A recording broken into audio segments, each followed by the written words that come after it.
संतोष, मी आता म्हणालो की तू या गेवराई गावातला आहेस नाही का? गेवराई का त्याच्याही जवळचं दुसरं कुठलं खेड आहे? नाही मगाशी जे मुरलीधरन सर आले तेच माझं मूळ आष्टी तालुक्यामध्ये माझं खेडेगाव आहे पाटसरा या नावाचं. पाटसरा या नावाचं गाव. आणि तिकडे तुझा जन्म झाला? होय हो, ते माझं मूळ गाव. होते? आई वडील ऊसतोड कामगार आणि शेतकरी. ऊस तोडणी कामगार आणि शेतकरी.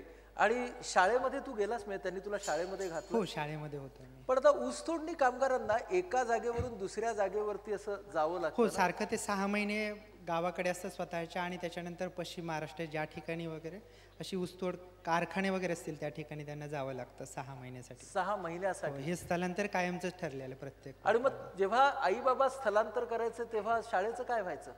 शाळेचं मग मी आणि म्हणजे माझी ताई अशीच म्हणजे बहुतांशी बीड जिल्ह्यामध्ये बरीच गावं स्वतःच्या आजी आजोबासोबत किंवा जे काही 10-15 वर्षाची मुलं असतील, 10-12 वर्षाची मुलं असतील, मुलं मुली जर असतील तर ते दोघं राहतात किंवा एखाद्या नातेवाईकांकडे ठेवतात. मग तसंच बऱ्यापैकी मी आणि माझी ताई दोघंच घरी असायचो.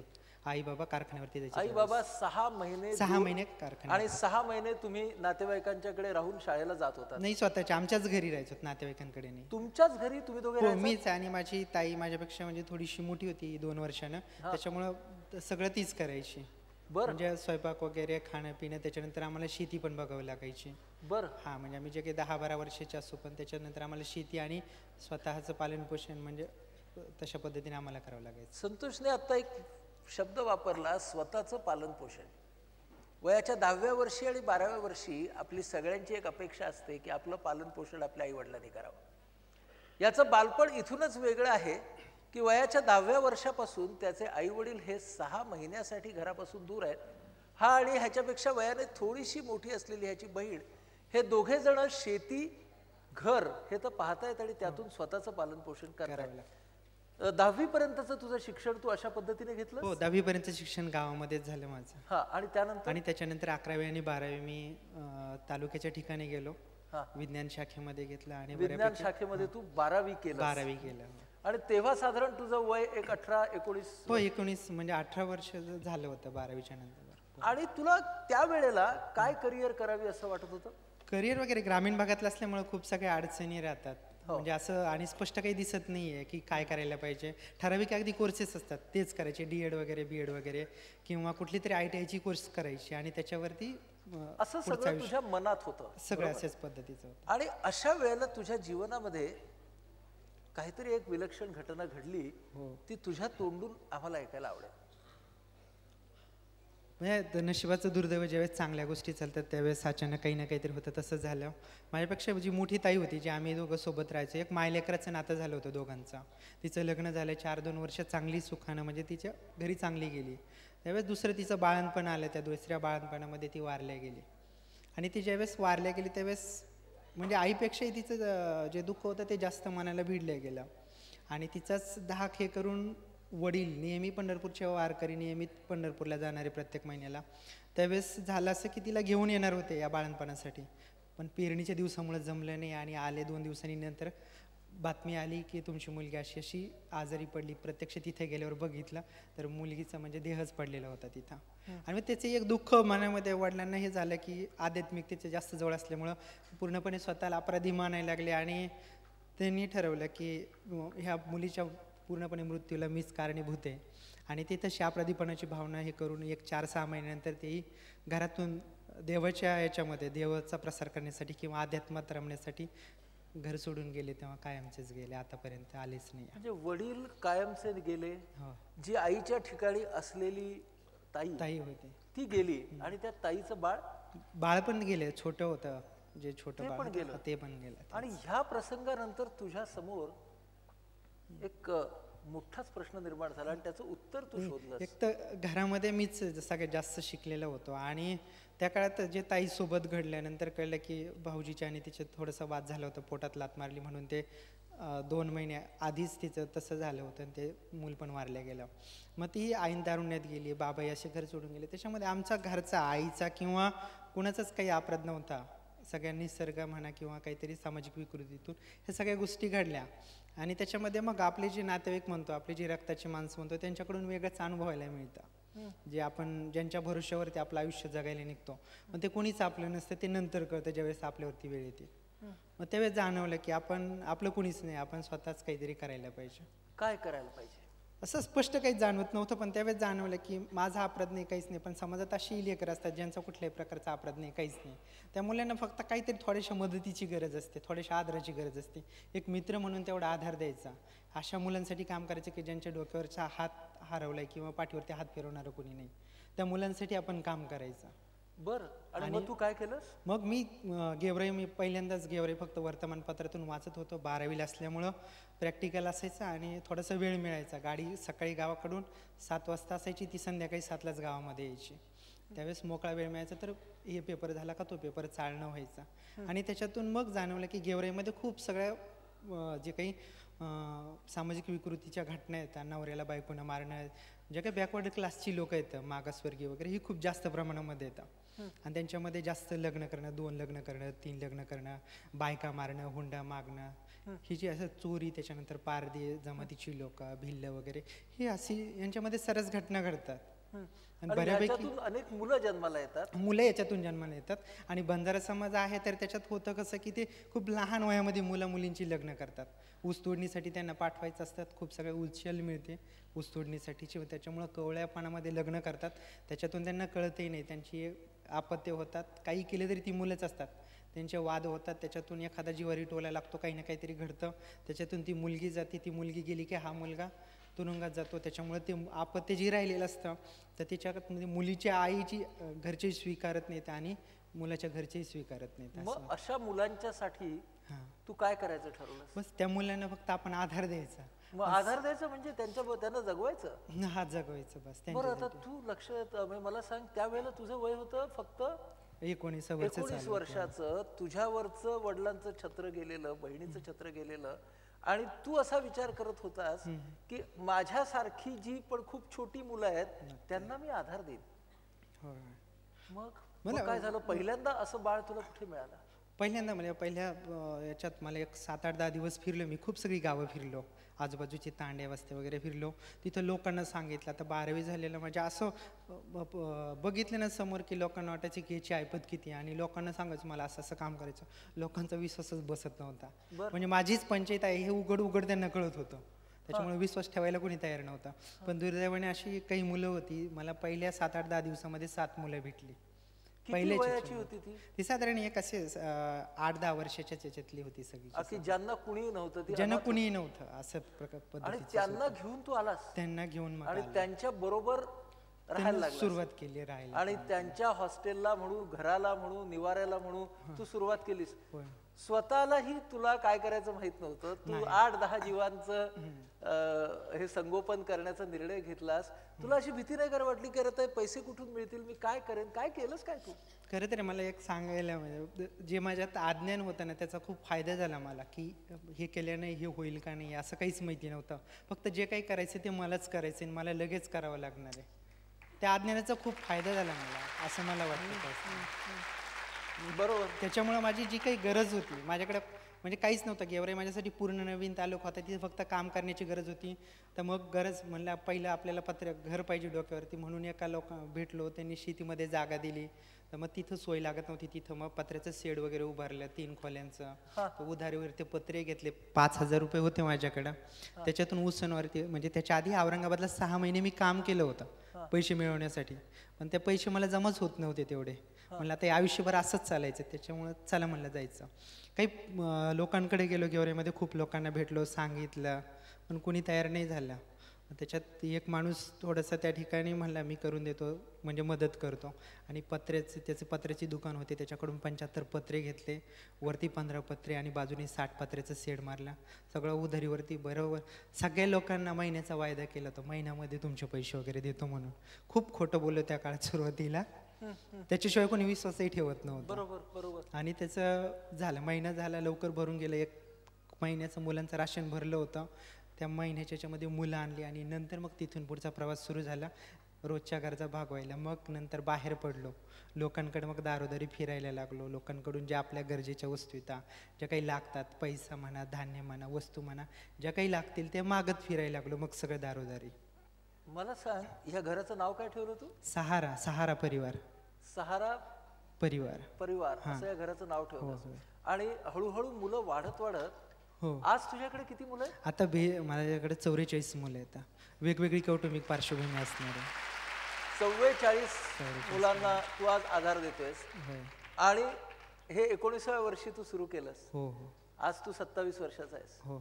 म्हणजे 9 वर्ष या एका मुलाने 44 आयुष्यांना आकार देण्याचा प्रयत्न केलाय. आणि तो सुद्धा अशा परिस्थितीमध्ये की जिथं प्रत्येक गोष्ट मागून आणावी लागली.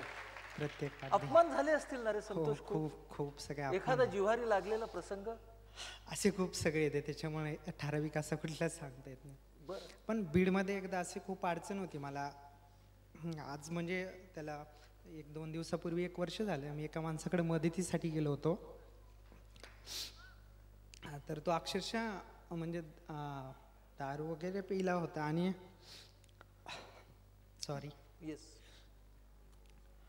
तो माझ्यासमोर सरळ सरळ पूर्णपणे नग्न अवस्थेत उभा राहिला आणि म्हणला, तुला काय उपटून घ्यायचं ते घे. मी शब्द हे वापरायला नाही पाहिजेत, पण त्यावेळेस एवढं वाईट वाटलं की मी एवढं वाईट काम काय करतोय. आणि म्हणजे असं बाकीचे तर खूप सगळे झाले, खूप सगळे लोकांनी केलं. सगळे एका बाजूने अवहेलना, एका बाजूने लोकांनी तुझा हेतू समजून न घेता तुझा केलेला अपमान. हा अपमान सहन करणं जे आहे ना, हे पराकोटीच आहे बरं का. नाही ते म्हणजे माझ्या बाबतीमध्ये घडलं, पण माझ्यापेक्षा प्रत्येक मुलांच्या बाबतीमध्ये वेगळं वेगळं घडलं होतं. तर तिथं मी माझंच दुःख जर बघत बसलो असतो तर मी मुलांपर्यंत गेलो नसतो. आत्ता सांगताना ह्याच्या डोळ्यामध्ये जे अश्रू आले, ते अश्रू बघून मला कोण आठवलं? मला मदर तेरेसा आठवल्या. मदर तेरेसांनी जेव्हा कलकत्त्यामध्ये त्यांच्या कामाला सुरुवात केली आणि अनाथालयासाठी पैसे मागण्यासाठी त्या एका धनाढ्य व्यापाऱ्याच्याकडे गेल्या. त्या व्यापाऱ्याच्याकडे पैसे त्यांनी मागितले. परदेशी स्त्री होती, नीट भाषा बोलता येत नव्हती. तो व्यापारी त्या माणसासारखाच मगरूर होता. जेव्हा मदर तेरेसांनी सांगितलं की माझ्या मुलांसाठी तू दे रे मला काहीतरी, असं म्हणून त्यांनी हा हात असा केला, तो माणूस त्यांच्या हातावरती थुंकला. त्या बाईनं काय केलं असेल? त्या बाईनं तो हात असा मिटला आणि ती त्या व्यापाऱ्याला म्हणाली, हे जे तू जे दिलंस ते मी माझ्यासाठी घेतलं, माझ्या मुलांसाठी काही देशील? आणि तो जो क्षण होता, तो क्षण त्या माणसाच्या जीवनातला बदल घडवून आणणारा क्षण होता. त्या क्षणाची आठवण संतोष तू आज मला दिलीस. आणि तुझ्यामधली करुणा आणि मदर तेरेसा मधली करुणा ह्याच्यामध्ये वेगळं काय? नाही, ते खूप मोठं व्यक्तिमत्व होतं. मी वाचलं त्यावेळेस वाटलं की कदाचित त्यांच्या विचारासारखं थोडं जरी होत आलं नाही तरी खूप जीवन जगल्यासारखं होईल. हे 44 संतोष आहेत ना तुझ्या बाजूला? 44 संतोष आहेत. मुलं आहेत, मुली पण आहेत? मुलं मुली दोन्ही पण आहेत. पण आपण असं म्हणू की हे 44 संतोष आहेत, कारण ह्या सगळ्यांच्या मध्ये तू स्वतःला पाहतोस. नक्की. हे सगळे तुला काय म्हणतात? काय सगळे सर म्हणतात. ते दुसरं काहीच नव्हतं, आम्हाला काहीच माहित नव्हतं. शाळेत जायचे तर शाळेत सरच असायचे. पण हे तर घरीच असतात सर. हो, सगळे घरीच आम्ही म्हणजे एकत्रच राहतो. पण ते आता एक सवय होऊन गेली सगळ्यांना. सगळ्यांना. ही मुलं कुठल्या कुठल्या शाळांमध्ये जातात? सगळी खाजगी शाळेमध्ये जातात. काही मराठी मीडियमला आहेत, काही इंग्रजी माध्यम. त्यांच्या शिक्षणाची जबाबदारी सगळी तुम्ही घेतली? होय, सगळी आपणच घेतलेली. आणि अशी 44 मुलं मुली आज तुझ्या कुटुंबामध्ये राहत आहेत. एक संतोष 44 संतोषांचं कुटुंब संतोषाने सांभाळतो. मी फक्त नावापुरता, बाकीचे खूप सगळी लोक जोडलेली येतात. हा, ही लोक कशी जोडत गेली रे? नंतर हीच म्हणजे बरीच लोक कामाच्या माध्यमातूनच जोडले गेले. वेगवेगळ्या माध्यमातून लोकांकडे काम पोहोचत गेलं. जसं म्हणजे असं माउथ पब्लिसिटी म्हणतो ना, लोकांनी सांगितलं आणि त्याच्यापर्यंत गेलं. असं करत करतच लोकांपर्यंत मदत मिळायला लागली. आणि ह्या दरम्यान तुझ्या शिक्षणाचं काय झालं? माझं शिक्षण 12वी पर्यंतच थांबून टाकलं. तुझं शिक्षण 12वी पर्यंतच थांबलं, कारण त्याच्यानंतर तुझं खरं शिक्षण सुरू झालं. तेव्हा ते डिग्रीचं शिक्षण 12वी पर्यंत थांबलं, ते एका अर्थानं बरंच झालं. सुदामकडे आपण जरा येऊया. सुदाम, तू किती वर्ष राहतोयस या मी सहारा? आता सध्याला 5 वर्ष झाले. 5 वर्ष झालेत. आणि तू आता कुठल्या इयत्तेला आहेस? मी आता 9वी येते.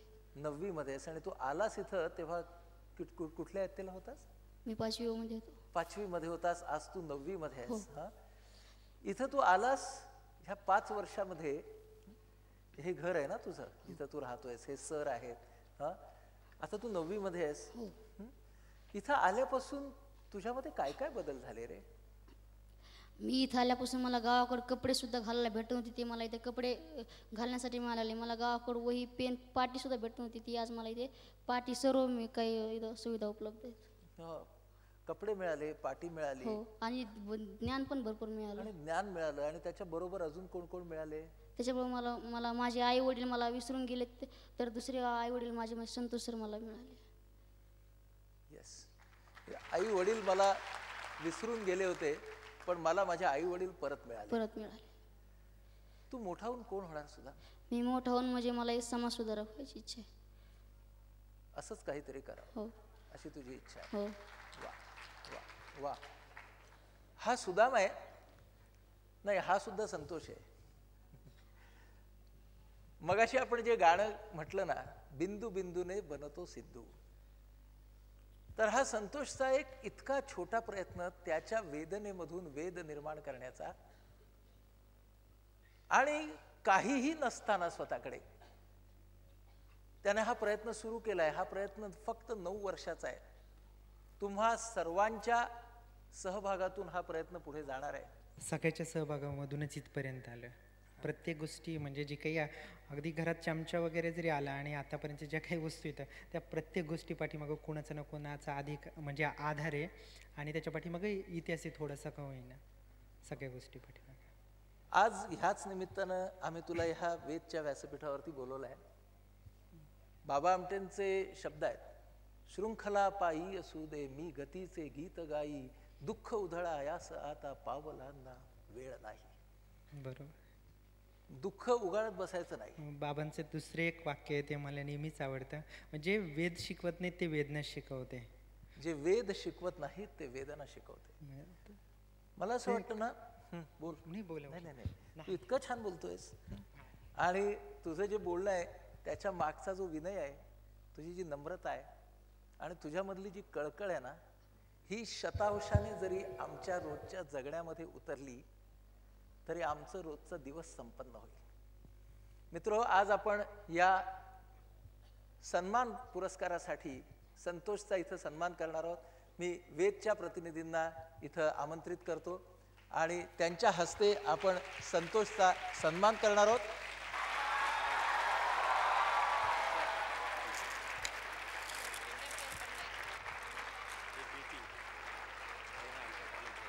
आणि संतोषच्या प्रयत्नांसाठी वेदचा सहभाग म्हणून आर्थिक मदतीचा हा धनादेश सुद्धा आपण संतोषला इथं देतो.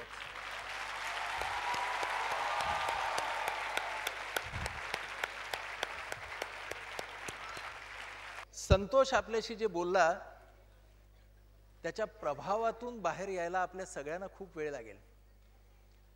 मी तर तुम्हाला असं म्हणेन की या प्रभावातून कधीच बाहेर येऊ नका. करिअर म्हणजे फक्त स्वतःच्या कातडी पुरतं बघणं नव्हे. खरी करिअर तेव्हाच सुरू होते जेव्हा माणूस स्वतःच्या कातडीच्या पल्याड पाहायला लागतो. अब्राहम मॅस्लो नावाचा एक मानसशास्त्रज्ञ होता. त्यानं अशा माणसांचा अभ्यास केला ज्या माणसांनी स्वतःच्या पलीकडचा व्यवसाय पाहिला. आणि जगामधल्या अशा अनेक माणसांचा अभ्यास केल्यावरती मास्लोला असं दिसलं, त्यातला लसावी, त्यातला समान घटक त्याला असा सापडला की all of them had a goal which was beyond their skin. त्या सगळ्यांचं जे उद्दिष्ट होतं, त्यांचं जे ध्येय होतं, ते वैयक्तिक आणि संकुचित स्वार्थाच्या पलीकडचं होतं. असं ध्येय ज्याला जीवन वाहून घेणं हे आपल्यापैकी सगळेच जण करू शकणार नाहीत, ती आपली मर्यादा आहे. परंतु अशा प्रकारे ज्यांनी आपलं जीवन सामाजिक परिवर्तनाच्या एका प्रवाहामध्ये स्वखुशीनं फेकलेलं आहे, त्या फेकलेल्या माणसाला झेलणारे हात सुद्धा तेवढेच गरजेचे आहेत. मित्रहो, उडी नाही टाकता आली तरी चालेल, झेलणारे हात तर वाढवूया. तेव्हा अशा एखाद्या प्रयत्नाला आपल्याला जमेल त्या पद्धतीनं मदत करणं म्हणजे आपल्या स्वतःमधला सद्भाव मिळवणं, सापडवणं आहे, दुसऱ्यावरती केलेला उपकार नाही. हे या निमित्तानं आपल्याला कळलं आणि हे आयाम देण्यासाठीच वेदचं व्यासपीठ आहे की जिथून आपल्याला फक्त पैसे मिळवायचेत का, भविष्य घडवायचं म्हणजे फक्त प्रतिष्ठा प्रसिद्धी मिळवायची आहे का, तर नाही, त्याही पेक्षा सकस जगण्याचं प्रयोजन मिळवणं हे जीवनाचं सगळ्यात मोठं उद्दिष्ट असलं पाहिजे, हे सांगण्यासाठीच हे व्यासपीठ आहे.